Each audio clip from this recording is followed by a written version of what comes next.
الحمد لله رب العالمين الصلاة والسلام على سيد الأنبياء والمرسلين وعلى آله الطيبين الطاهرين وأصحابه الراشدين المهديين أما بعد فأعوذ بالله من الشيطان الرجيم بسم الله الرحمن الرحيم محمد رسول الله صدق الله مولانا العظيم إن الله وملائكته يصلون على النبي يا أيها الذين آمنوا صلوا عليه وسلموا تسليما الصلاة والسلام عليك يا رسول الله وعلى آلك وأصحابك يا حبيب اللہ۔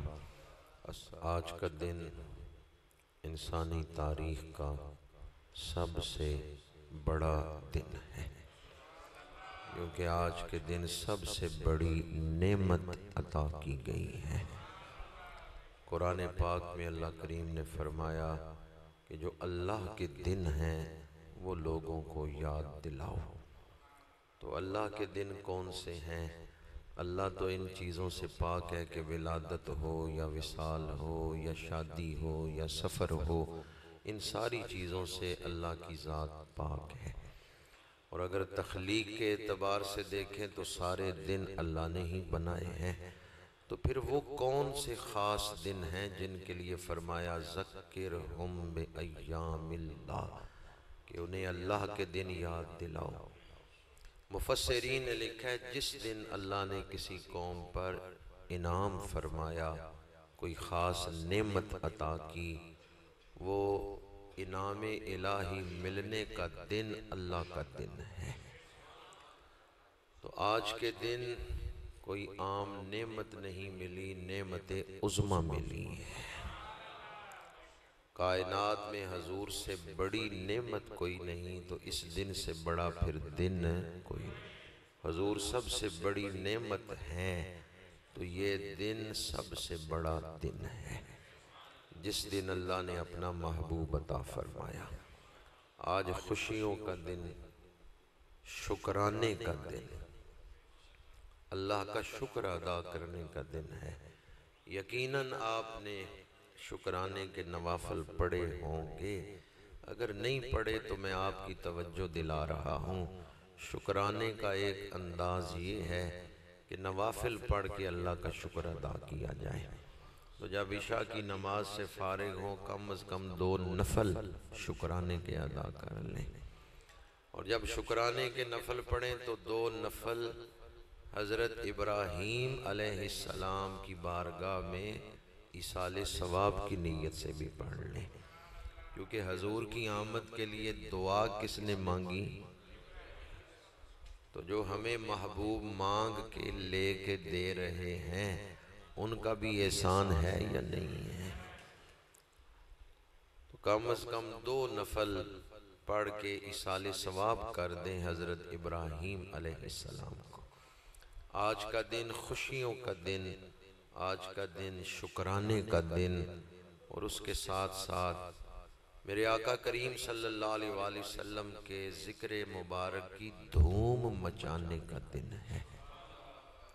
عید نبوی کا زمانہ آ گیا، لب پہ خوشیوں کا ترانہ آ گیا، ہر ستارے کو ملی ہے روشنی، ہر کلی کو مسکرانا آ گیا، ہر طرف صلی اللہ کی دھوم ہے، وجد میں سارا زمانہ، عرش پہ تازہ چھیڑ چھاڑ، فرش پہ طرفہ دھوم دھام، کان جدھر لگائیے تیری ہی داستان ہے، ہر طرف صلی اللہ کی دھوم ہے، وجد میں سارا زمانہ آ گیا۔ آپ کے ذکر پاک سے، بالخصوص ولادت کے ذکر پاک سے برکت حاصل کرنا، یہ ہمارے سلف صالحین کا معمول رہا ہے۔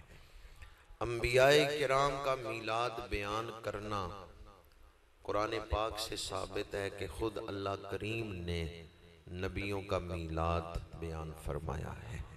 حضرت عیسیٰ علیہ السلام، حضرت موسیٰ علیہ السلام، حضرت یحییٰ علیہ السلام، ان انبیاء کرام کا میلاد اللہ نے خود قرآن میں بیان فرمایا ہے۔ تو جو مقتدی پیغمبر ہیں ان کا میلاد بیان کرنا منشاء کلام خداوندی ہے، تو جو امام الانبیاء ہیں ان کے میلاد کو بیان کرنے کی شان کیا ہوگی۔ اس لیے حضور کا میلاد پاک بیان کرنا یہ منشاء قرآن کے عین مطابق ہے۔ اور پھر خود حضور نے اپنا میلاد بیان فرمایا ہے۔ محفل میلاد اسی محفل کو کہتے ہیں جس میں حضور کی آمد کا ذکر ہو، میلاد کا ذکر ہو۔ مشکات شریف میں حدیث پاک ہے، مسند امام احمد میں حدیث پاک ہے، اور امام حاکم نے المستدرک میں بھی اس کو نقل کیا ہے۔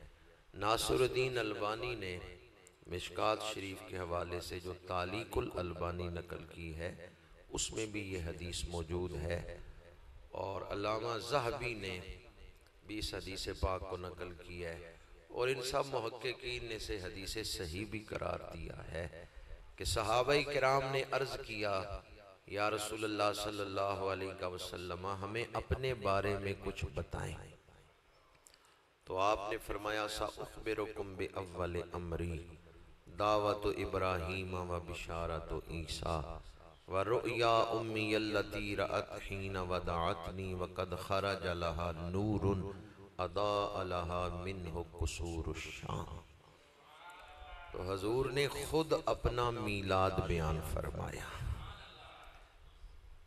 تو میلاد بیان کرنا یہ قرآن پاک سے بھی ثابت ہے اور حضور کی حدیث پاک سے بھی ثابت ہے۔ اس لیے آج درس قرآن میں چند گھڑیاں میلاد پاک بیان کر کے ہی برکات حاصل کرنے کا وظیفہ پڑھ رہا ہوں۔ جس طرح میلاد بیان کرنا باعث برکت ہے، اسی طرح میلاد سننا بھی باعث برکت ہے۔ اللہ کریم نے اپنی ذات کو منوانے کے لیے اور اپنے پیغام کو پہنچانے کے لیے انبیاء کرام کو دنیا میں بھیجا۔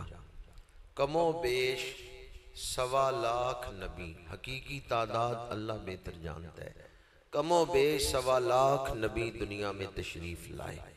ہر نبی شانے لے کے معجزات کمالات لے کے آیا، لیکن جب سب سے آخر میں میرے اور آپ کے آقا کریم تشریف لائے تو بھیجنے والے رب نے اعلان فرمایا یا ایہا الناس قد جاءکم برہان من ربکم، اے لوگو تمہارے پاس تمہارے رب کی طرف سے سب سے بڑی دلیل آ گئی ہے۔ کون آ گیا ہے؟ برہان آ گیا۔ اور برہان کون ہے؟ امام فخر الدین رازی، علامہ قرطبی، دیگر مفسرین نے لکھا ہے البرہان ہوا محمد صلی اللہ علیہ وآلہ وسلم۔ حضور برہان بن کے تشریف لائے ہیں، اور برہان کسے کہتے ہیں؟ ہوا الدلیل القاطع للعذر، ایسی دلیل جس کے بعد انکار کی گنجائش نہ رہ جائے، وہ دلیل جو موضوع کو اس طرح منوا لے کہ انکار کی گنجائش ہی نہ رہ جائے۔ ہوا الدلیل القاطع للعذر، اس لیے صرف دلیل کو برہان نہیں کہتے، سب سے بڑی دلیل اکد الادلہ، دلائل میں سب سے زیادہ تاکید والی دلیل، سب سے بڑی دلیل۔ تو برہان کی تعریف کرتے ہوئے میں نے آپ کے سامنے بیان کیا ہے کہ بڑی دلیل اسے برہان کہتے ہیں، پر سوال یہ ہے دلیل کسے کہتے ہیں؟ ٹھیک ہے، بڑی دلیل کو برہان کہتے ہیں، پر دلیل کسے کہتے ہیں؟ ایک چیز اس حالت میں ہو کہ اس سے دوسری چیز ثابت ہو جائے، یہ ہے دلیل۔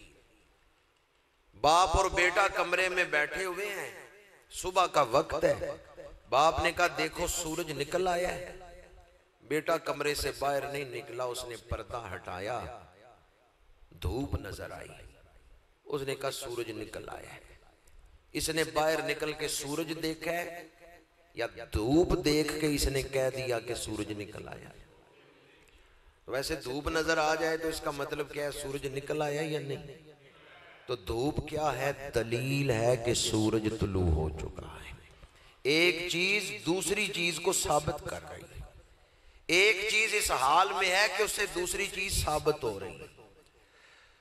دھوپ دیکھنے سے سورج کا وجود ثابت ہو گیا کہ سورج طلوع ہو چکا ہے۔ میرے آقا کریم صرف دلیل نہیں، سب سے بڑی دلیل ہے، اللہ کی ذات پر سب سے بڑی دلیل ہے۔ تو اس کا مطلب کیا ہے؟ دیکھنے والے تو کہا کرتے ہیں اللہ اللہ، یاد آتا ہے خدا دیکھ کے صورت تیری۔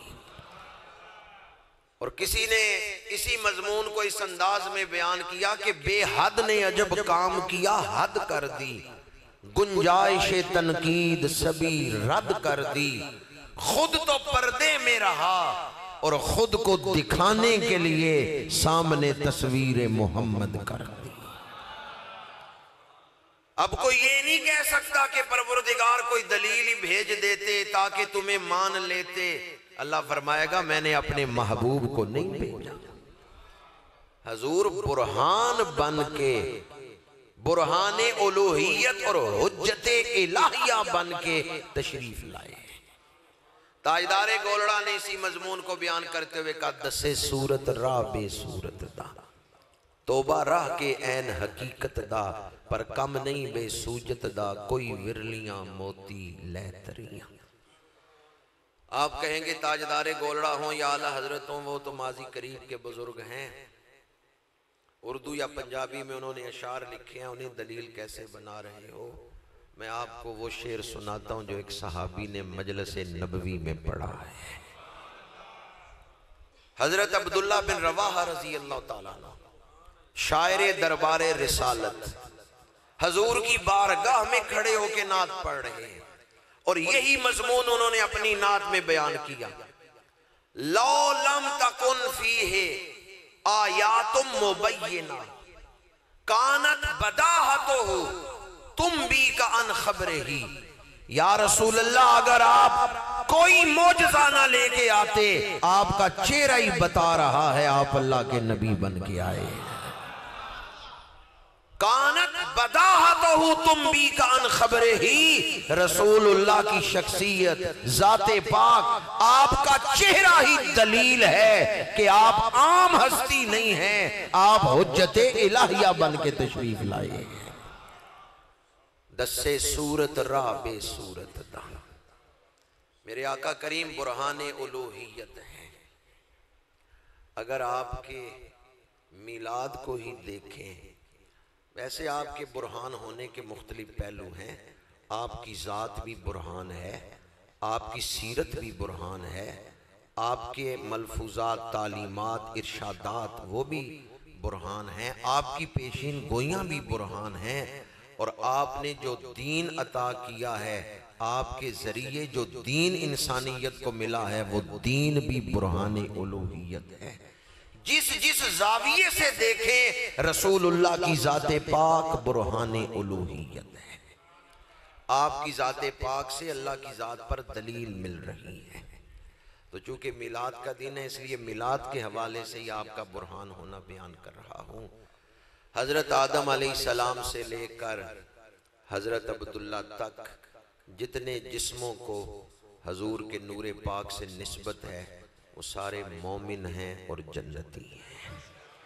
وَوَالِدٍ وَمَا وَلَدٍ، صاحب تفسیر مظہری نے لکھا ہے یہاں 4 قول ہیں۔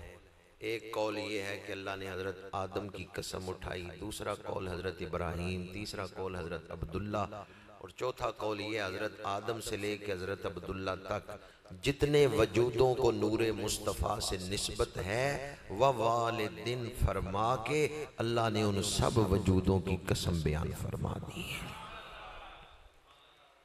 بعض لوگ والدین مصطفیٰ کے ایمان پر بحث کرتے ہیں، ہمیں اپنی اوقات میں رہنا چاہیے اور اپنے ایمان کی فکر کرنی چاہیے. وہ ہستیاں تو چنی ہوئی ہستیاں ہیں. قرآن پاک میں ہے سورہ آل عمران، حضرت بی بی مریم کے پاس فرشتے آئے. وَإِذْ قَالَتِ الْمَلَائِكَةُ يَا مَرْيَمُ إِنَّ اللَّهَ اصْطَفَاكِ وَطَهَّرَكِ وَاصْطَفَاكِ عَلَى نِسَاءِ الْعَالَمِينَ. ایک ہی آیت میں 2 دفعہ فرشتوں نے کہا ہے اے بی بی مریم اللہ نے تمہیں چن لیا ہے، اللہ نے تمہیں چن لیا ہے. یہ کون ہے بی بی مریم جن کے بارے میں قرآن بتا رہا ہے؟ انہیں عام خاتون نہ سمجھنا، بی بی مریم کو عام عورتوں کی طرح نہ سمجھنا.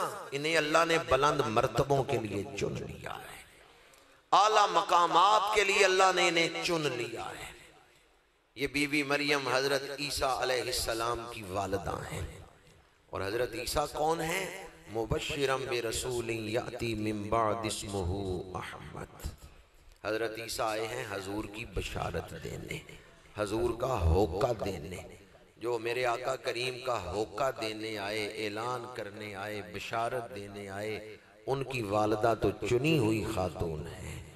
تو جن کی بشارت دینے آئے ہیں ان کی والدہ کی شان کیا ہوگی؟ علامہ محمود آلوسی نے لکھا ہے حضرت بی بی مریم چنی ہوئی ہیں تو یقیناً حضرت بی بی آمنہ بھی. یہ کوئی اتفاقی واقعہ نہیں کہ حضرت عبداللہ کی شادی حضرت آمنہ سے ہو گئی ہے، یہ کوئی اتفاقی بات نہیں. اللہ نے ہر چیز خود منتخب فرمائی ہے. علامہ محمود آلوسی لکھتے ہیں جو والدین مصطفیٰ کی شان بیان کرتا ہے مرتے دم اس کی زبان پہ کلمہ جاری ہو جاتا ہے. اگر آج درس قرآن میں ہم وہ وظیفہ کر لیں جس کی برکت سے مرتے دم زبان پہ کلمہ جاری ہو جائے تو پھر اس محفل میں بیٹھنا کتنے نفع کا سودا ہے. میں کہوں گا والدین مصطفیٰ کو ہمارا، آپ نے کہنا ہے سلام ہو. والدین مصطفیٰ کو ہمارا. میں نے یہ نہیں کہا کہ آپ اونچی آواز سے کہیں، پر یہ ضرور کہہ رہا ہوں عقیدت سے کہیں، شوق سے کہیں. کہیں سلام پہنچ رہا ہے. آج گلزار مدینہ میں بیٹھ کے آپ جو سلام بھیجیں گے وہ گلزار مدینہ تک پہنچے گا. سلام کہیں پہنچے گا.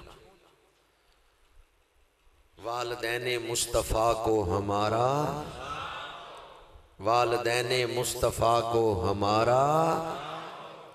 12 ربیع الاول عام الفیل، صبح صادق کا وقت. یہ سال جب میں نے بیان کیا ہے تو کون سا سال بیان کیا ہے؟ عام سورت فیل تو پڑھی ہوگی آپ نے، یاد بھی ہوگی. الم تر کیف فعل ربک باصحاب الفیل. یہ جو ہاتھیوں والا واقعہ ہے نا، یہ حضور کے میلاد سے 50 دن پہلے ہوا ہے.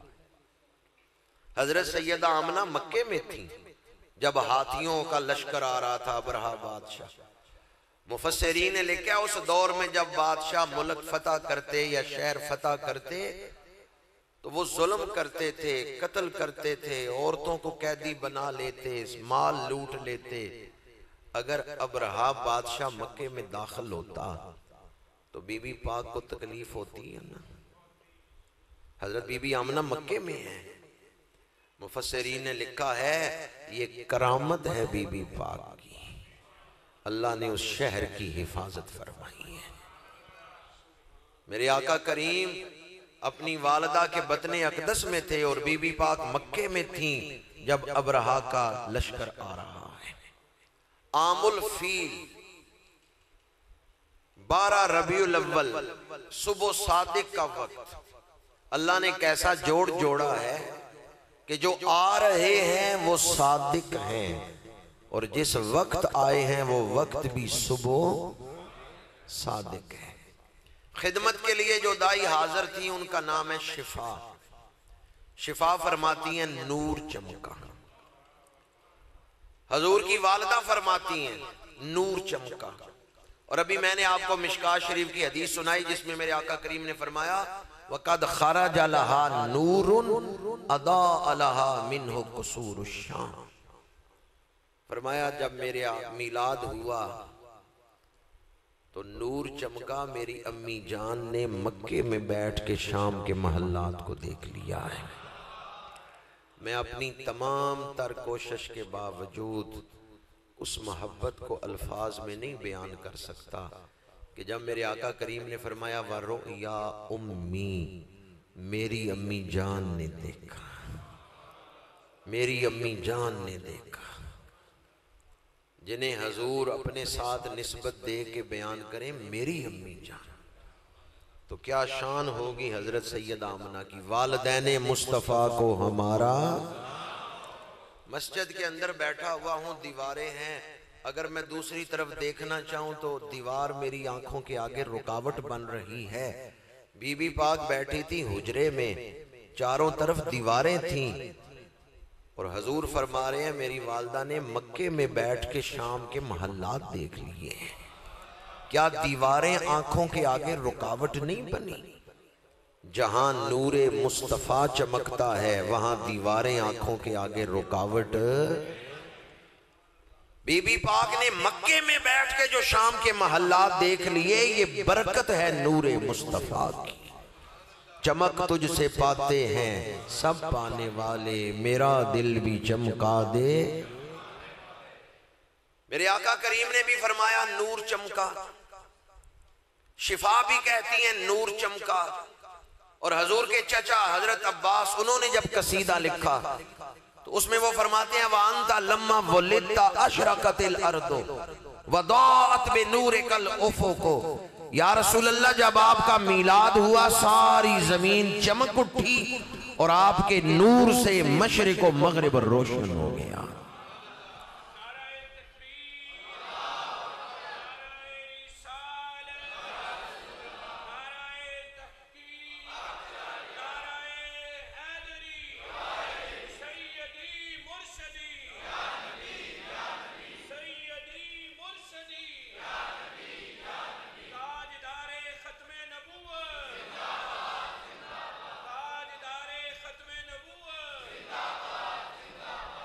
نور ازلی چمکیا غائب اندھیرا ہو گیا، کملی والا آ گیا تھاں تھاں سویرا، تھاں تھاں سویرا، اشرقت الارض، ساری زمین چمک اٹھی۔ اس نور میں میرے آقا کریم کا ظہور ہوا۔ شفا فرماتی ہیں میں نے آپ کو ہاتھوں پہ اٹھایا، کیا دیکھا؟ ناف کٹی ہوئی ہے، ختنہ ہو چکا ہے۔ غیر مقلدین کے پیشوا نواب صدیق حسن خان بھوپالی نے الشمامۃ العنبریہ میں لکھا ہے رسول اللہ کا میلاد ہوا تو ناف کٹی ہوئی تھی، ختنہ ہو چکا تھا۔ مدارج النبوت میں شیخ محقق نے لکھا ہے کیوں ناف کٹی ہوئی تھی، حکمت کیا ہے؟ اللہ نے حضور کو اپنے وجود کے حسن کی تکمیل میں کسی انسان کا محتاج نہیں کیا، کامل حسن کے ساتھ دنیا میں بھیجا ہے۔ ناف کٹی ہوئی، ختنہ ہو چکا، بدن پاک دھلا ہوا ہے، ایک قطرہ خون نہیں آپ کے بدن مبارک پہ، جسم اقدس چمک رہا ہے، خوشبوؤں کے حلے آ رہے ہیں۔ ویسے عطر لگانا آپ کی سنت ہے لیکن آپ عطر لگانے کے محتاج نہیں تھے، آپ عطر نہ بھی استعمال کریں آپ کے بدن پاک سے خوشبو ہی آتی تھی۔ آنکھیں سرمگی ہیں، سرما لگانے کی محتاجی نہیں ہے، بال سنورے ہوئے ہیں، کنگھی کرنے کی ضرورت نہیں ہے۔ یہ 6 شانیں شفا نے دیکھی، حیران ہوئیں، لیکن جب 7ویں شان دیکھی تو تھر تھر کانپنے لگی۔ وہ 7ویں شان کون سی تھی؟ سیرت حلبیہ میں ہے، 10ویں صدی ہجری کے عظیم محقق علامہ علی بن برہان الدین حلبی، انہوں نے انسان العیون میں یہ روایت نقل کی اور وہاں دیگر حوالے لکھے ہیں۔ شفا نے حضور کو زمین پہ لٹایا، میرے آقا کریم نے کروٹ بدلی، ایک ہاتھ زمین پہ رکھا، کروٹ بدلی، دوسرا ہاتھ زمین پہ رکھا، دونوں ہتھیلیاں زمین پہ رکھ کے سر سجدے میں رکھ دیا ہے۔ شفا قریب ہوئی، زبان رسالت سے یہ دعا نکل رہی ہے رب حب لی امتی، رب حبلی امتی، رب غفر لی امتی، پروردگار میری امت کو بخشش عطا فرما دے، میری امت کو میرے حوالے کر دے۔ اعلیٰ حضرت نے اس پہلے سجدے اور اس دعا پر سلام لکھا، پہلے سجدے پہ روز ازل سے درود، یادگاری امت پہ، یادگاری امت پہ۔ کچھ دیر سر سجدے میں رکھا، پھر سجدے سے سر مبارک اٹھایا، نگاہیں آسمان کی طرف بلند فرمائیں، شہادت کی انگلی بلند کی، اعلان توحید کیا، وحدہ لا شریک لہ۔ اے دنیا انسانیت کے جھوٹے خداؤ، آج خبردار ہو جاؤ، سچے خدا کا سچا رسول آ گیا ہے۔ انگلی مکے میں اٹھائی ہے، ایران کے محل کے 14 کنگرے ٹوٹ کے گر گئے، دریائے ساوا خشک ہو گیا ہے، آتش کدہ ایران بجھ گیا ہے، بیت اللہ جھک گیا ہے۔ بریلی کے تاجدار لکھتے ہیں تیری آمد تھی کہ بیت اللہ مجرے کو جھکا، اور تیری ہیبت تھی کہ ہر بت تھر تھرا کے گر گیا، تیرا آنا تھا کہ اصنام حرم ٹوٹ گئے، اور تیرے دم سے شاہ زوروں کے دم ٹوٹ گئے۔ بعض لوگ کہتے ہیں ہم اس روایت کو نہیں مانتے کہ ایک دن کی عمر میں آپ نے سجدہ کیا یا انگشت شہادت بلند فرمائی، حالانکہ مختلف اسناد سے یہ روایت آئی ہے، لیکن وہ کہتے ہیں ہم اس لیے نہیں مانتے کہ ایک دن کی عمر میں بچہ طاقت نہیں رکھتا، شعور نہیں رکھتا کہ سجدہ کیا ہے، اس لیے ہم اس روایت کو نہیں مانتے۔ ڈنگا کے غیور مسلمانوں، باشعور مسلمانوں، میں کسی عام بچے کی ولادت بیان کر رہا ہوں یا میلاد النبی بیان کر رہا ہوں؟ میں نے کب کہا کہ عام بچہ پیدا ہوا ہے تو اس نے سر سجدے میں رکھا ہے؟ میں تو کہہ رہا ہوں حجت الہیہ کی آمد ہوئی ہے، برہان الوہیت کی آمد ہوئی ہے، رحمت للعالمین تشریف لائے ہیں، خاتم النبیین تشریف لائے ہیں، دعائے ابراہیمی کا ظہور ہوا ہے، بشارت عیسیٰ کی آمد ہوئی ہے۔ جنہوں نے رب دکھائے بغیر رب منمانا ہے، انہوں نے آتے ہوئے سجدہ کیا ہے۔